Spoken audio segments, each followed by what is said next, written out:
I love to sing about the moon and June and spring.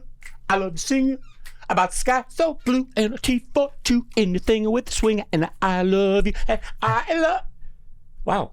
I really thought you'd be insulting me. No. And instead of joining in. No, I was going with that. I've never heard of it. I don't know what you were singing, but I liked it. Be good humans. Be good humans. Be good humans, or we will think you suck. Be good humans. Be good humans. Be good humans, or we will think you suck. I've never heard of it. I don't know what you were singing, but I liked it. Oh, it's a song from my favorite cartoon of all time. What cartoon? It was, I think, the 30s. I didn't realize you went back that far. It was called Owl Jolson. Owl Jolson. Yes, that's Owl cute. Jolson. It was about this little owl who was forced to sing boring songs, and his minister and the church made him sing all these boring songs, and when they weren't looking, I love to sing it. Very swingy, very swingy, very swingy. And in fact, Al Jolson actually sang that song in a movie. Yeah? Yeah. What, do you know which one? We're not going to have time for the whole show. We really keep going. I know. Because I was going to riff on Brian. How I love you. How I love you. I do love you, and we love you. It's nice to be back. Welcome back to Be Good Humans, dear friends. If you're watching us, before I forget, if you're watching us on YouTube, by the way, do us a favor. Click like and subscribe. I know we're all taught as children not to feed alligators, but we do need to feed the algorithm. So like and subscribe. Ooh. Yeah, you see it? Wow. I like to sing it. I like to sing it. Okay. While you're at it, also, by the way, join us on Patreon. There is I like the backing music. There's a link on our website, begoodhumanspodcast.com, where you can get exclusive access to all kinds of extra content, like maybe him singing this ad nauseum. I love to sing it.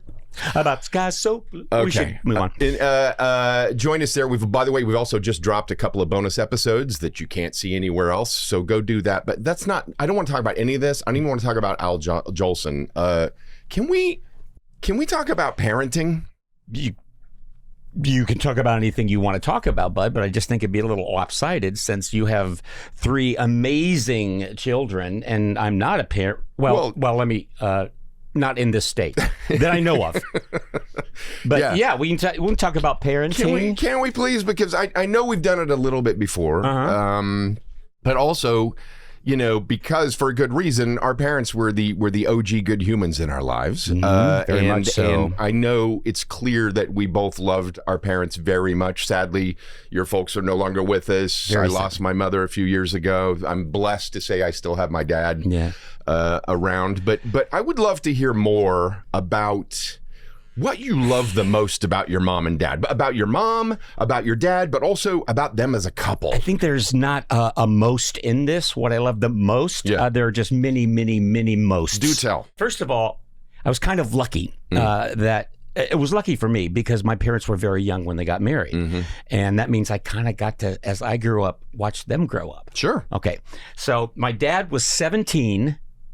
Okay. My mom was 20. Wow. When they got married. In fact, that's their wedding day. That's oh my God, of course it is. 20 years old. And by the way, that's them in their 60s skydiving. That I knew, took them skydiving. Okay, so he's 17, she's 20. She's 20.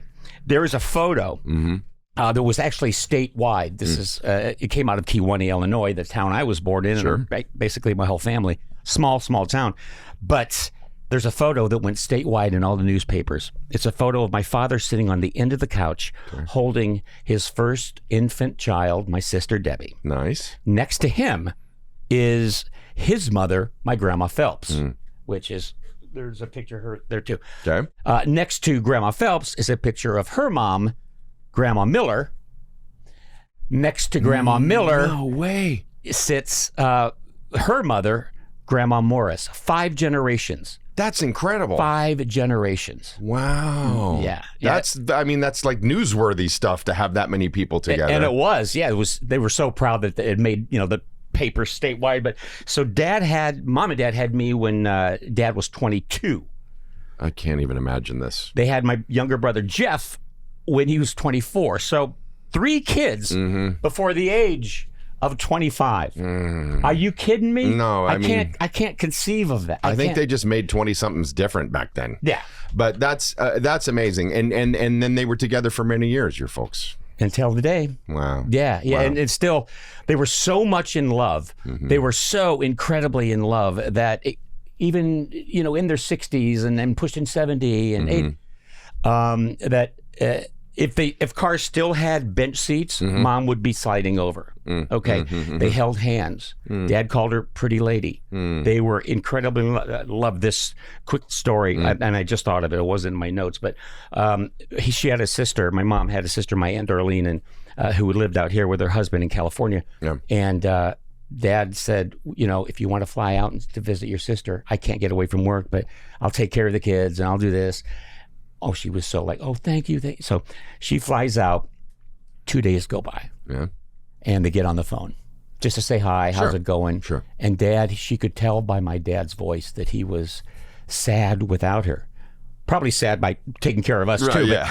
but mainly sad without her. He couldn't exist. Wow. So she got on a plane after just 2 days and flew home. Wow. Happily, because she was so proud. So proud. That's sweet. Yeah. How do you describe them as parents of you? I mean, obviously you had siblings as well, but like, what's your experience as the kid, but also as the adult now? Like when you look back on it, what was particularly good about their parenting? Well, I can go in this direction, and you might have a story about the same, but I can remember the exact moment in my life, the exact day, the minute, what I was looking at in my life, that my parents became not just parents that I loved, that loved me unconditionally, but they became my friends. My friends. Tell me. I consciously thought, oh my God, my friends. All right. I was like 10, and my sister got into a little trouble. Okay. Nothing bad, but she just got a punishable offense. Okay. Yeah. So she was like early teens, maybe just 13. Yeah. And so they did the parent thing. They said, we're gonna ground you for 2 weeks. That didn't go over well. They had an argument about it, and my sister ran away.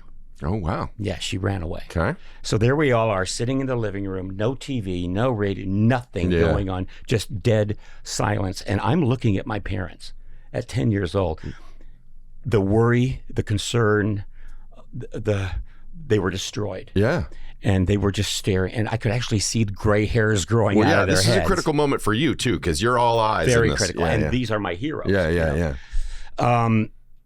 So the phone finally rings, and it's Debbie, and she's crying, and she said, I want to come home. I'm so sorry, very apologetic, ready to take whatever punishment she's going to get.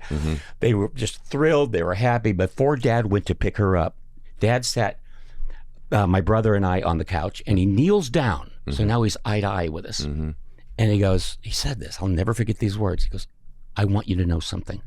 Your mother and I will never judge you for someone else's mistake. And then he gets a smile on his face and he said, clean slate, have a great time.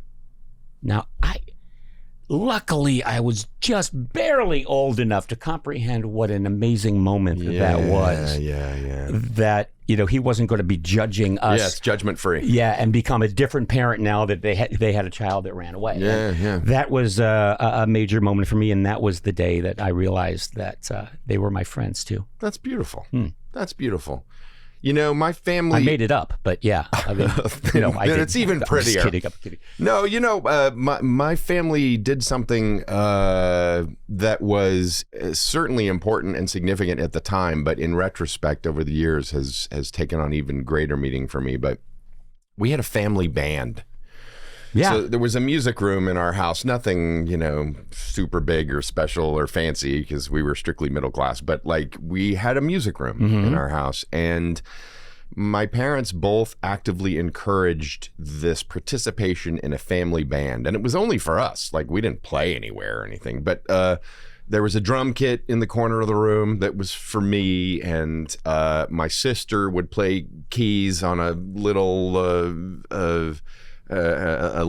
Hammond organ kind of thing. Sure. And then my dad would play electric lead guitar because, he was always a musician, still is. And my mom would play bass, big Fender concert jazz bass. Really? Your mom played? Are these cover songs or? Yeah, are you it was writing? all like. By the way, I was convinced that the Beatles song "Love Me Do" that my parents wrote that song. Oh, wow. I thought like well into my teens that was their song. But we would get together a couple of times a week, and we would play music together. And in retrospect, I think it was a super, super important series of lessons. Some of it was, of course, about how to learn to play an instrument on your own. Some of it was about how to play and interact with other people. But it was also just, for me, in retrospect, a really powerful model for the importance of sharing joy with your family. Yeah. Like just pure joy with no other agenda other than let's learn something together and let's enjoy the sound of our singing together in harmony and playing a song. And so that really stuck with me. And just a caveat to when my sister ran away, at that moment when Dad said that, I thought that they trust me, and I never want to see. I would never want to be the cause of seeing those faces that were so concerned and so distraught. And so I became what my mother, when I grew up, once said to me, goes, "Yeah, when you were a boy, you were a goody two shoes." And I was, because I never wanted to disappoint them, and because of that, they trusted me. I never had a curfew. Oh wow! Never. I could get home whatever time I wanted. The only thing I needed to do was tell them I'm home. They're in bed already. Yeah. And they left the door open a crack. So as I walk by their bedroom, and then I go up the stairs to my room, I walk by, I go, "Dad," and he'd go, "Yeah, Bri, sleepy." Yeah. And I go, "I'm home." "Okay, thank you." And that's all I had to do. But then again, one night, 11:30, I'm home. I'm walking by their door. I go, "Dad," and this is what I hear. Yeah. That was lovely for anyone listening, by the way. and I'm home, Dad. Great, good, thank you, great. And oh, I know what was going on. This was when I was older, in the teen years. Yes. It was great.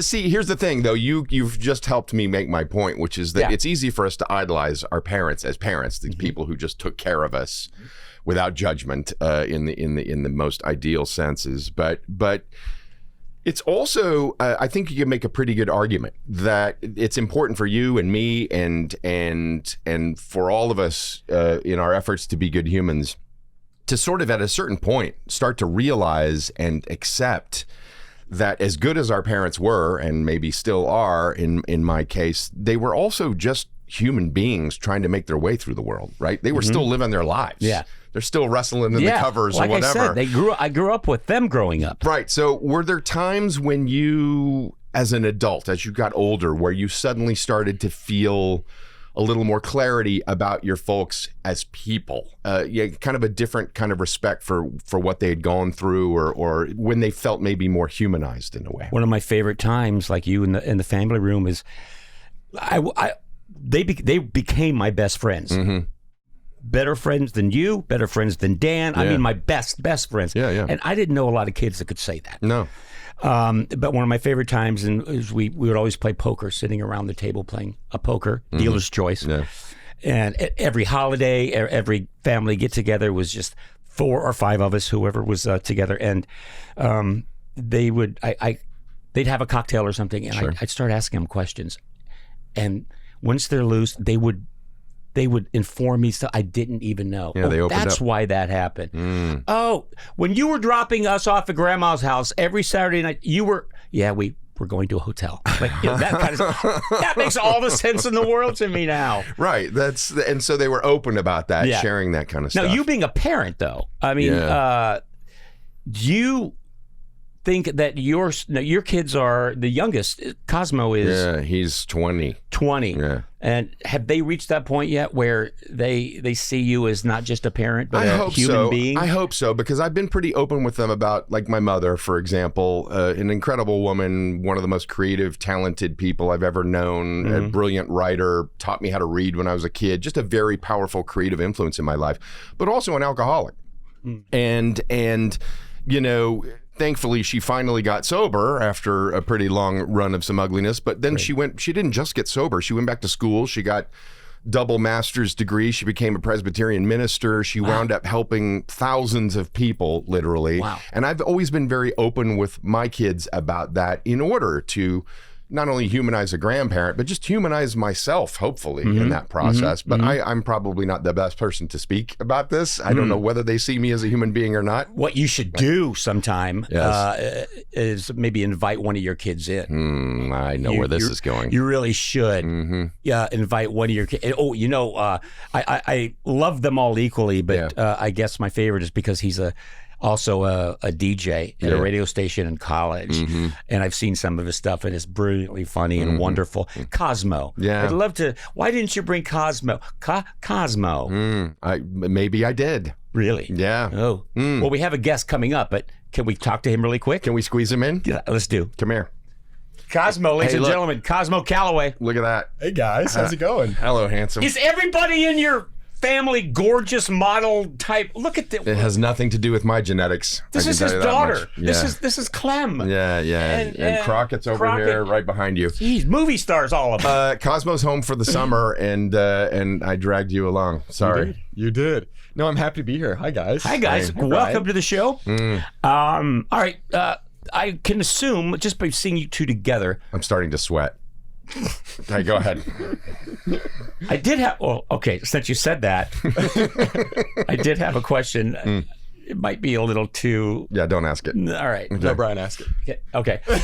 When you started masturbating, Oh my God, no. Okay. how, what technique did you use? Yeah, that's too open. To hide it from them, because as kids we all think like, I can't. I'm too embarrassed. I don't want them to know. And I came up with a trick. Me personally, You're really not going to let go of this, are you? No, we can always cut it out. But we came up with this. I came up with this. I thought I invented it. Apparently, other kids had done the same thing, but I called it the inverted sock method. Okay. And I'm not going to go any further than that. Please don't. But my question, actually, Cosmo, when did you know that they were more than just parents? Because I see you two together, and you guys are really, truly friends. About how old were you, and how did it happen? Oh God. Well, first off, I can't let this get to his head, so this is just gonna be. This is close your ears. And you slip me the 20 after. But no, I think it started to happen when I started to have conversations with my friends about what they wanted to do differently as parents. I'll tell you what I mean by this. Nice. I think people, or at least my friends, were all too ready to be like, oh, I know exactly how I want to raise my kids differently. Yeah. You know, like my parents were too helicoptery or too disconnected or whatever it is. Yeah. But for me, it was the exact opposite. My fear was that, oh my God, I'm never going to be able to recreate how this guy has done it for my own kids. And I think it was at that moment that I was like, oh, that probably means I like him. Like, he's nice. Okay, He's a good guy. Nice. Oh, See, man. how do you feel? that's sweet. I love you. Yeah. You're right. Look, I don't know where we go from there other than to say it's time to introduce our actual next guest. Okay. Can we do that? Yeah. I tell you what, I think I hooked the last one. Why you hooked this one? Because this is amazing, people. Our next guest is someone who you already know and love from all kinds of roles she's played on the stage, the small, the big screen. But she has also had this unique and powerful journey, not only with her own parents, but as a parent herself. So stick around, and we're going to meet her right after I give my son $50 for saying such nice things about me. And also, once he does that, Cosmo, could you just get out of the shot? Because I feel very uncomfortable sitting next to someone so gorgeous. I feel like, great. I don't feel bad when I'm sitting next to him. And That's easy. Stick around. We'll be right back.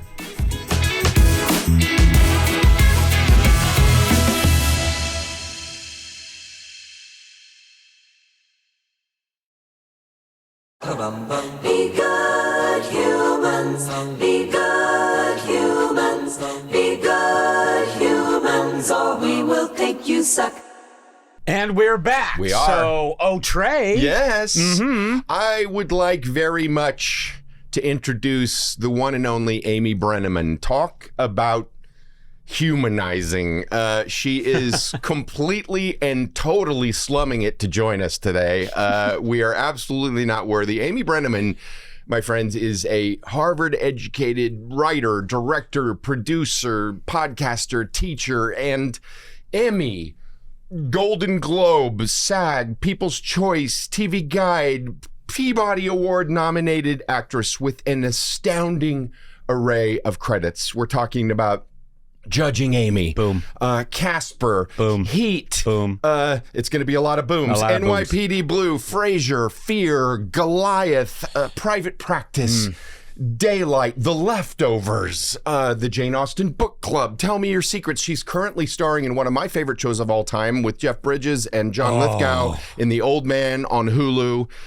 Amy Brenneman, I am asking you this first because I know you happen to have a degree in comparative religion. So I need to ask you, why in God's name are you talking to us?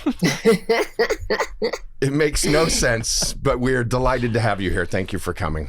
Oh my goodness, I'm so happy to be here. Your family, that's why. Well, that's family nice. Show up. And it's appropriate because we're talking about parents today. Yeah, before we get into that though, I think we should say that you and your wife Nancy have been friends with Amy and her lovely husband Brad, who is a very dear friend of ours as well. We love us some Brad Silverling. Yeah.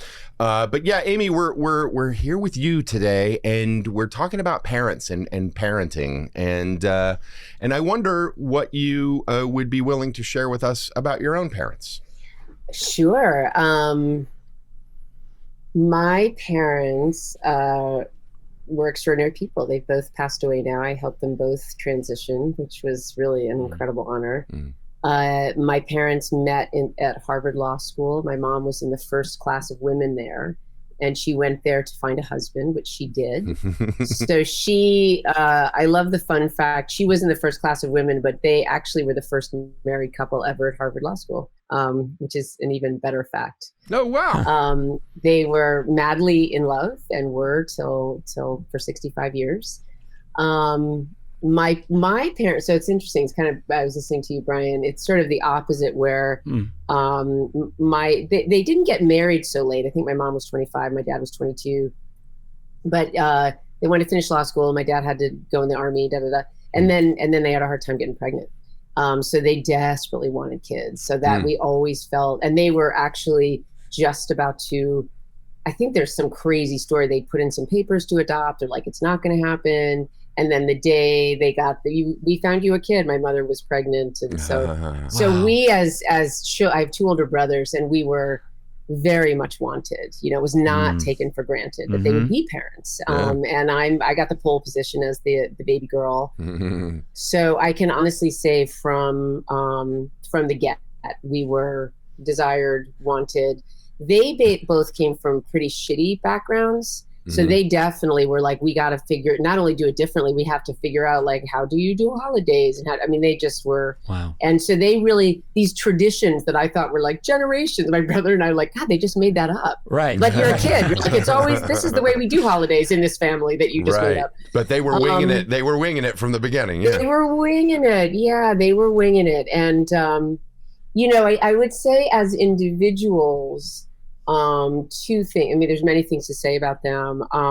My father got sober when I was 17. He was 51. Wow. So I think the greatest gift was to watch somebody wake up and become more and more and more present and have a spiritual practice and have a community engagement. I am also a 12-stepper. It just became part of what you do is look after your emotional and mental health. Sure. And bring that to your community. I mean, he just did it. He went to 3 meetings a week till the week he died, Right. So, right. I'm sorry, your father was an attorney, right?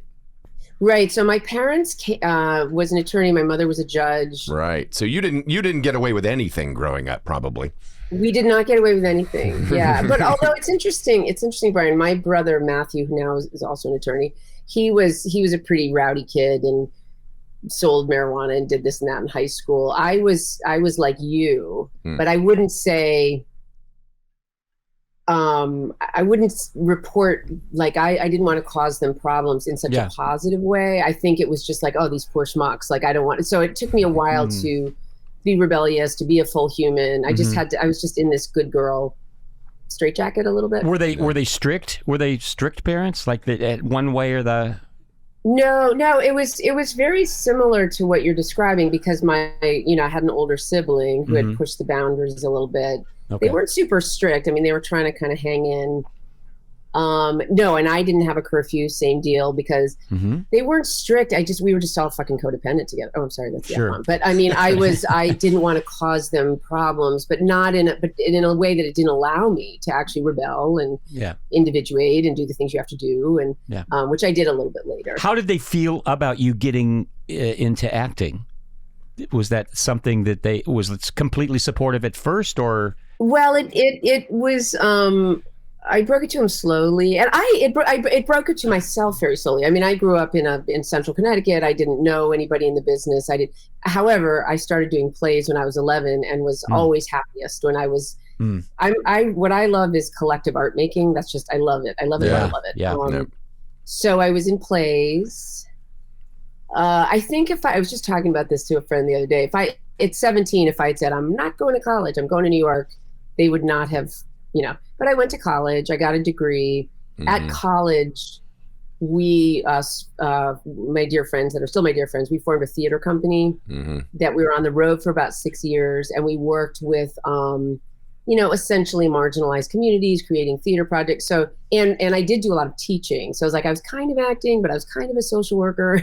So It's really when I was like 27 or 28, I was like, I'm getting a headshot, I'm getting an agent. Okay. But at that point it seems young now, but I was old enough where I wasn't a flake, But like you said, you slowly let them into it, and you slowly let yourself into that. I didn't. Space. I mean, I have a very Trey knows. It's like in a second I could like drop out and just run a theater program for 12-year-olds. I don't know what I think about Hollywood, except when it's fun and I've been able to make a living, which is amazing. We'll sprinkle some of this in because of all the projects that Trey mentioned in your intro, but The Old Man is something very, very special, and you are amazing in it. Can't imagine anybody else playing that role. But the first episode I saw with that, 12-minute fight? Yeah, it's pretty intense. It just kept going and going and going and going. Yeah. Were you a fan of his? And also I wanted to ask, did you immediately read the script and go, I've got to be part of the show, or how did that happen? I was always a fan of Jeff Bridges. Oh yeah. And always, and Lithgow. But Jeff Bridges, I mean, there are many, many movies that I've tattooed in my psyche, so it's like, oh my God, he's just one of the greats. Yeah. No, when I read the script, I was like, oh, it's another boy thing. And I'm used to kind of being at the center of my own story now. Sure. On stage and off stage. So it took me a little bit of convincing. And how did they convince you? Well, because the creators are so smart, and it's like, oh, you're using the meta. Oh, we're talking meta. I mean, quite literally, what I said is, this reminds me of a movie, Heat, that I did 25, 30 years ago. Where I'm like on the outside, like, oh, you're a bad guy, and oh, but I love you anyway. And I was like, I cannot do that to my psyche or to feminism. I just can't, Yeah. But they said, oh, no. We talk about this as, they literally call Zoe, my character, Edie evolved. Yeah. So what if it's Edie, but it's 25 years later? So instead of like, you're a bad guy, I love you, it's like, you're a bad guy, get out of my house. Like, literally get out of my house. Yeah, I've been there, done that. Yeah. So it's like and I am quite literally dialoguing with my younger self and with culture from 25 years ago. And it's a pretty active dialogue. And then obviously anytime I get to look into Jeff Bridges' eyes, and to feel beloved by Jeff Bridges is like really one of the high points of my life. Yeah. No, this is like me looking you in the eyes. It is. It's a high point for you, isn't it? Well, okay. So, but it's interesting that you bring up being at the center of your own story, because I know that a big part of your story, an enormous part of your story off camera and off stage, is your role of being a parent. right? So, you know, in as much as you were influenced by your own parents, and then also recognizing at a certain point that they were winging it, as you look back on it, you had to wing it yourself like the rest of us as parents do. She's got 2 kids who aren't such kids anymore, a brilliant, wonderful son who's killing it in college. And also her oldest daughter, Charlotte, who has taken you, I know, on an extraordinary journey as a parent. And I wonder if you can talk to us a little bit more about that journey. Yeah, I mean, first, I will say, and you know, so Trey's middle son is born 4 days after Charlotte, but the good news is they already had Clementine, so they kind of knew. I mean, I cannot even tell you how much I leaned on you and Nance, and still I felt really clueless, and you were equally clueless, the least judgmental, the most available, you know, funny. I mean, you know how I feel. I mean, pretty good parents to base some of your new parenting knowledge on. I mean, they've done such, I'm not just saying this, they've done an amazing job with these 3. Oh yeah. And also the complexities, you know, and it may be different when you're a younger parent, as you were talking about your folks, but I was a working mom. In a job that was taking 18 hours a day. And I never thought Judging Amy would be a hit. And I kind of hoped that it wouldn't, just because it's really tiring to star in an hour-long drama. Yeah. But I was 34 and it was a hit. And I just remember looking to Brad and I was like, oh shit. And emotional too. We should say, like, we should remind people, because I was a huge fan of that show, but it was based on your mom and her experiences. So when we talk about parenting and influences, like, right. And I always, I mean, quite honestly, so just a small anecdote, and then I want to talk more about my kids, but when I was pregnant the 2nd season of Judging Amy, I gave birth basically right around that hiatus.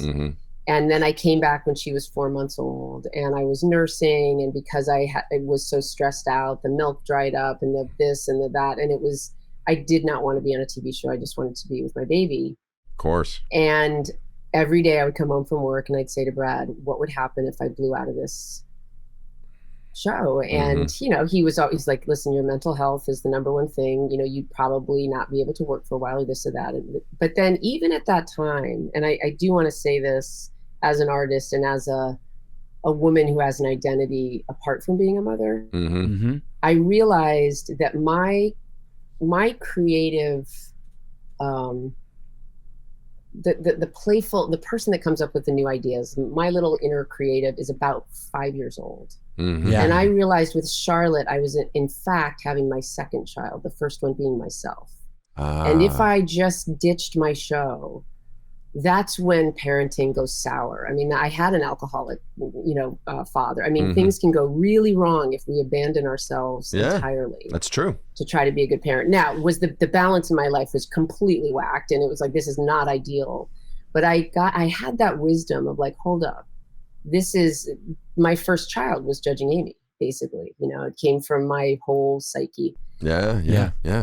So yeah, it was a crazy time. And then Charlotte, my daughter, well, from the day she was born, she had this very rare, she still does, a very rare endocrine disorder, which was like kind of like, that's weird, but treatable. Thank God we have the same endocrinologist. And but then when she was like 2, it's like she's not walking, or she was walking, but she's not talking, she's not doing, she's delayed, she's developmentally delayed.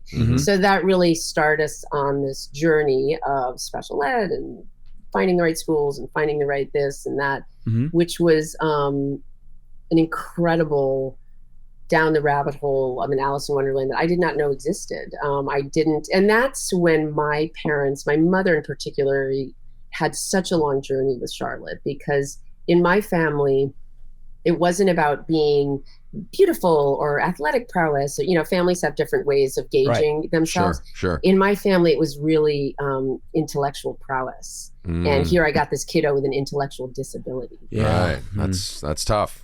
So like the agony of that for years, and kind of siding with my daughter, but sometimes siding with my mom. And she didn't even, it just was such a journey for all of us.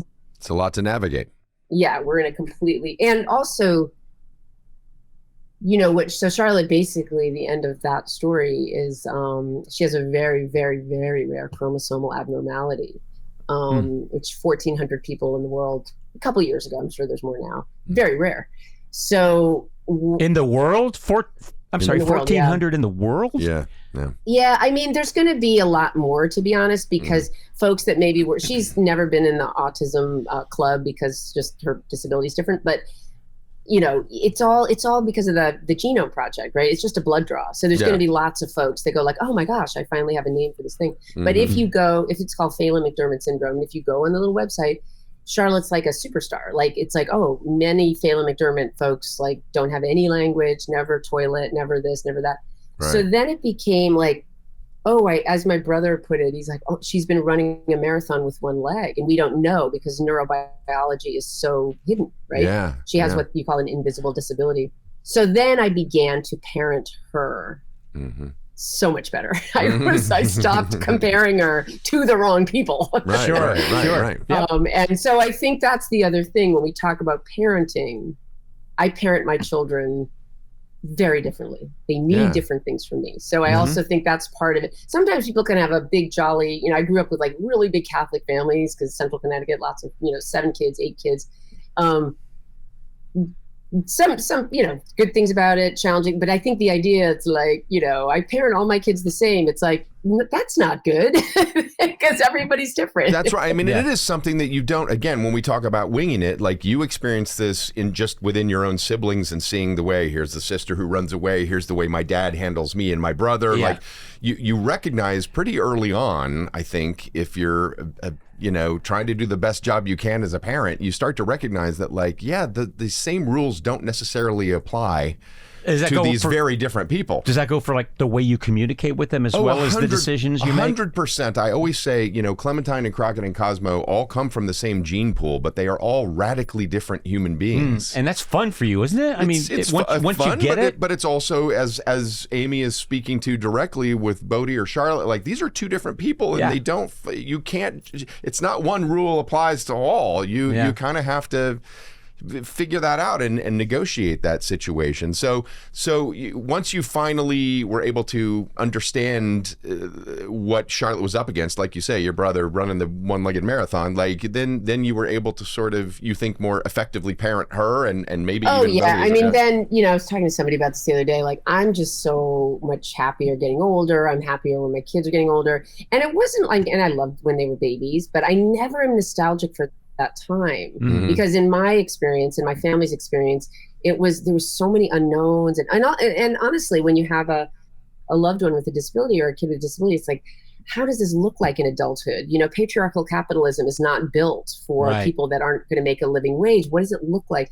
And once we got the diagnosis and we found our way to this extraordinary, first of all, I'm an art making activist. That's who I am. So we're finding our way. She had a wonderful boarding school that she went to. And then I, with some other people, bought a small apartment building and we created this support. It's what I'm built for. Quite literally, parenting her is what I'm built for, but I didn't know it. And it took me a while to realize and then also it's funny, I just saw a rough cut of a documentary a friend made about the Gallaudet University and deaf community. There's within disability, but I also think this is a parenting thing writ large. It certainly is a 12-step thing writ large. The initial thing is, how can I fix it? And then go back to normal, right? And you don't go back to normal. What is normal? Again, it's usually capitalistic patriarchy. So then you go, what is this world that we're creating together? And usually our kids turn us on to something we didn't know, or it's I had an awesome moment, actually. I think Bodhi would be comfortable with me sharing this. So my son finished his freshman year of college, and he was a very good student, serious student in high school. Also COVID, not a lot of fun, right? So we kept going like, remember to have fun, and and also because we're in a very STEM-oriented, data-oriented moment in our educational history. We're like, remember art making and remember filmmaking and just self-expression. Just remember that too. Of course. So he goes to college, not sure what he's getting, but he keeps gravitating toward like business stuff. And I'm like, okay, well, and then I'm like, so he got into this wonderful filmmaking club, and he did make a couple of movies. So anyway, cut to May, we're about to go into a movie, and he said we were talking about his cousin, actually, he was in law school, and I said, oh, what do people do in the summers, first year, second year law school? We're talking about that, and then he said something about business school in general. I must have rolled my eyes. Because he said to me, and this was the best, he was like, Mom, I have to talk to you about something. I've been talking about it a lot with Kathleen in therapy, which also blew my mind. I was like, oh my God, I've talked about my mother in therapy. I was like, now I'm the mom, you know? Yeah. But he said, I feel like you and Dad don't take my interest in business seriously, that you want me to go into humanities and art making. And I was like, dang, you're right, you know? And we laughed because it was the opposite of most families, you know? Yeah. And then it was really cool. We went into the movie. I considered going to a shame spiral about my terrible parenting, and then I didn't. And then we got in the car, and I said, you know, this is not defending myself, but I'm trying to think about where that came from, you know? And I said, I think it's because you are so practical, and maybe it's the moment we're in because everything feels topsy-turvy. Every choice as an undergrad, it's like, I want this to be practical and applicable to my career. And I was like, you know, honey, we really do believe in a liberal arts education. What that means to us is this is the 4 years where you get to bump into a poetry class. You don't have to be so responsible all the time, you know? Yeah. And also, I believe self-expression, just like going to the gym, eating healthy, it's part of being a human being. So whether it's a guitar lesson or watercolor, I do want to say that as your mama, that's part of being well-balanced. But I did say, I stand corrected. Nice. And I said, here's the difference between me and my mom. Yeah. I nailed my mom's on some stuff, and she could hear it sometimes. Right. She could not she just didn't have self-awareness. She could not actually make the change. So the comments would still come. And I said, I heard you, and I will make that change. And I did. What's great about this, and for a lot of us, is you know your parents are doing what they're doing, even though it's maybe not what you want or you want something different. They're doing it. If you have the wherewithal to understand this, they're doing it because they think they want what's right for you, obviously, and they love you, and they want to send you in the right direction, do the best job they can. And you confronting them, you know, kind of that's a lot of people should do that. Well, yeah, I was just going to say the high point, my takeaway from that is parent to parent, like you clearly fostered an environment where your kid feels comfortable communicating with you that's true. About his feelings. And that's key. But I also think it's part and parcel of being such an effective communicator as you are, being an artist. And this is what I want to talk about next, because, you know, in addition to all of Amy's accolades on TV and in the movies, she's also been quite accomplished on the stage, right? In Pulitzer Prize nominated plays like Rapture, Bliss, or Burn, or Power of Sale with Bryan Cranston, which is written by my friend Paul Grelong. Amazing show. She also recently completely blew my mind in The Sound Inside at Pasadena Playhouse. But she's got a project, or had a project out. That's it. Probably most relevant to what we're talking about right now. Amy just recently co-wrote and starred in a powerfully autobiographical play called Overcome that just had a sold out run at the Cotuit Center for the Arts in Cape Cod. Amy, will you tell us more about, because this is sort of the merging of your roles as parent and artist. Tell us more about what made that show so particularly special for you as both a parent and a performer. Yeah, well, I think that I do use autobiographical material. I had an illness 15 years ago. I need to get it up and out, especially when things are so overwhelming. Because I work in, as you do, Trey, like scripts, beginning, middle, and end. I think the big breakthrough was my collaborator, Sabrina, kept saying, like, just write bits and bobs. Think like a songwriter or a poet. Think like a poet. Yeah. Sure. And just sort of like, okay, if it's sticking to me, it might be an interesting thing. Right. Overcome started out as something called Threshold in 2016, which was quite literally about me being between my mother and my daughter. And then in 2019, it was still called Threshold, I think. But I sort of took my mom out because I was feeling sort of guilty that I was trashing her. I produced here on Martha's Vineyard, 3,000 miles away, and I was like, I feel bad about that. But also, I put what she was saying into a character I literally call dominant culture, and I I talked to dominant culture. I'm like, hey, why do you know? Because there are these. It's the air that we breathe. This ableism situation. You know, of course. just like racism and patriarchy, we got to keep going. Like, why do I think this way? Or Right. So overcome. So we did it here on Martha's Vineyard in 2019. Charlotte appears with me at the very, very end in a very it happened very organically. My collaborator Sabrina kept saying, like, we should put more of Charlotte's story in. I was like, she gets to write her own story. This is the story of the ally, the bad ally. Because I do not want to get into telling stories about folks with disabilities. I will be pilloried. And she gets to write her own story, you know. So when she comes out with me at the end, and then right after 2019, I really wanted a full production, which I got at South Coast Rep in California. It was scheduled anyway. Then COVID, off we go. So I just did it because Charlotte's wonderful school, the Riverview School, which is on the Cape, does something called Transition Weekend in the spring of every year, and it's really for parents and families and what does adulthood look like? If you're lucky enough to find a good school, it's like, oh, thank God we're here. But like, what does it look like? And it's, so I thought, like, I would like to do this play, because ultimately what happens is, you think you're psychological. It's like, oh, here's my family situation. It's a much bigger story. Of course. And honestly, what I think back now, and again, I try not to go into the shame spiral, but it's as if I had a kid that was gay and I didn't know it, and I was trying to jam her into the straight world. It's as fundamental as that. I did not know about neurodiversity and about the assumptions that I was making of, like, I just want you to fit into the world as it is. Well, guess what? The world as it is isn't so good. And so we need to break open this whole thing. So it became not only parenting and art making, but the activism piece. It's like, holy tamale, this is what I've been thinking about all my life. Right. So it was kind of an amazing experience. And I forgot, actually, we did a dress rehearsal.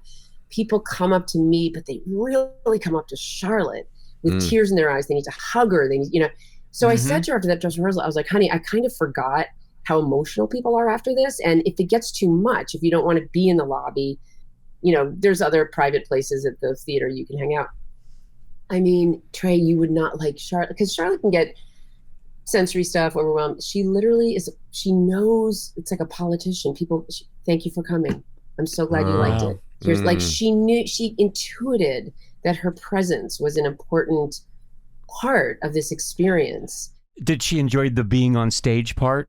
She comes on stage at the very end, and literally, and it's the reason it's so powerful. And it was very organic when it happened. But when you watch it, and this happens all the time, you're watching somebody do a stand-up routine and they're like trashing on their wife or something. And you're kind of like, this is funny, but is she cool with it? Right. By Charlotte, because I've basically been talking about Charlotte, not always in derogatory ways, but sometimes. I mean, by the end of the play, I have a different point of view on it. But when she comes out, it's just breathtakingly beautiful, and it blesses the whole thing. Like, it's sort of this. There's kind of a bookend to the whole show, and it's a talent show that I found myself in a couple years ago, where people who are actually much more impacted than she was, right? But there's moaning, and there's like Tourette's. There's also, so I'm like, how did I get here? And so the beginning of it, it's sort of like it's like a bad, weird dream. It's like I'm in this room and there's weird stuff happening and da. So then you go on this journey, and then I come at the end, and I was like, and now we're back in the basement, and I see it really differently. And I see the vastness of human diversity, and I hear the deep need for human expression. And then I see my daughter, and then she comes out. Was this cathartic? For sure. Yeah. Oh yeah. I mean, there's a moment. So I have, people sometimes think it's like, oh, it's a one woman show. I was like, no, there's 2 dancers, there's 6 actors. We have a drummer. But there are these 2 dancers who actually have known Charlotte for a long time, who sort of embody her energy. I didn't want anybody playing Charlotte. I didn't want her. I didn't want to play Charlotte. But it's sort of this abstracted, but very visceral experience of what it was like, and Trey was around, like when it would just go haywire.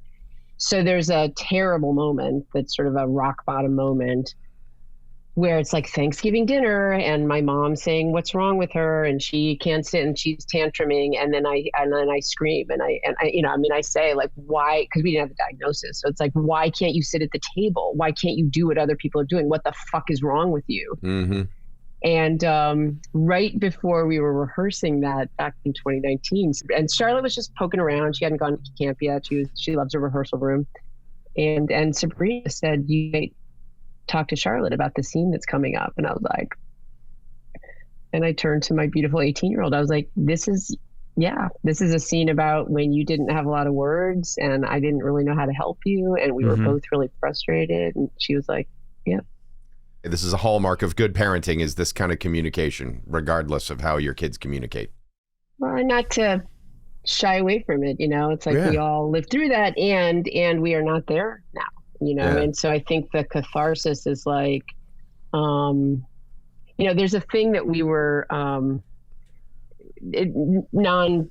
non-neurodiverse kids use it too. It's here's a great parenting tool I will say to your audience. It's called social stories, right? So let's say you have like a really shitty day or, more specifically, like, somebody has a meltdown at Six Flags, right? And then you go home and with Trey could do this better because he's a better artist than I am, but with stick figures, I would say like, here's Charlotte, she got hot, mom said it was time to go, she fell apart. It's like, and then it's the most magical thing. It's the power of storytelling, because then it's not me. Also, like, she's really good with eye contact, but it's a very confrontational thing. Like, let's talk about it, right? But if you're looking at the story, we're like, oh, that was a really intense day. Look at this story. But I feel like my original work is social stories for myself. It's like, this happened. Yeah. And if it stays in my body, I don't understand it. I can't work with it. And then the icing on the cake is if it's helpful to others or if it, creates an interesting piece of art.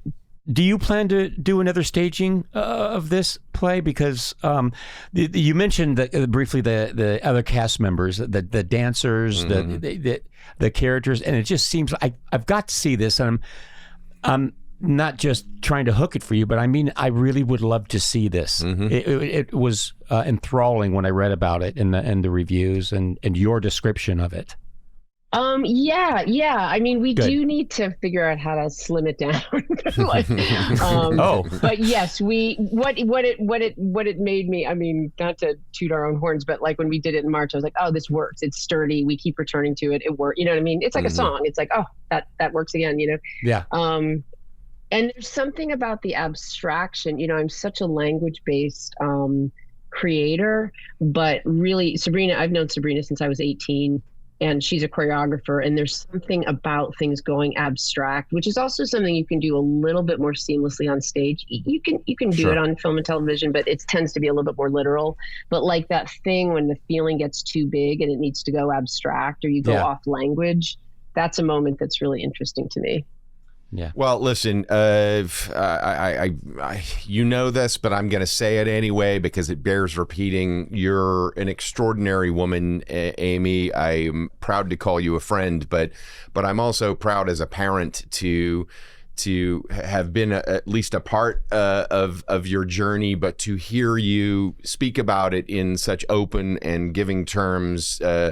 To recognize the effort that you have put into communicating with your kids in very different ways, taking the lessons you learned from your parents and applying them to your own efforts of winging it as a parent, as we all do. All of these things are, for us, I know, clear examples of what make you such a good human, and we are deeply appreciative that you have taken the time to share any or all of these things with us. I also know that you're a passionate supporter of many causes, but specifically as the parent of a neurodivergent daughter, I know that there's, especially on the heels of Overcome, that this Cotuit Center for the Arts is something that is near and dear to your heart, and it is truly an amazing nonprofit. It runs an incredible and also fully inclusive art making group, which I know is your jam, Amy. So if you're listening to us or you're watching us and you would like to know how you could be supportive of the Cotuit Center for the Arts, go to artsonthecape.org, which is a great way to support their work. We're also going to post the link on our website, begoodhumanspodcast.com. Help them out if you can. But also, please join us in thanking the amazing Amy Brenneman for taking the time to be with us today. We love you. We love you too. I love you. Thank you for doing this and for skewing to a positive route in a moment where people are more interested in negativity. And thank you. But also, I want to tell everyone, go make sure today. Quit. No, don't quit, but just take the day off if you're at work listening, and go home and watch The Old Man. Yeah, you are.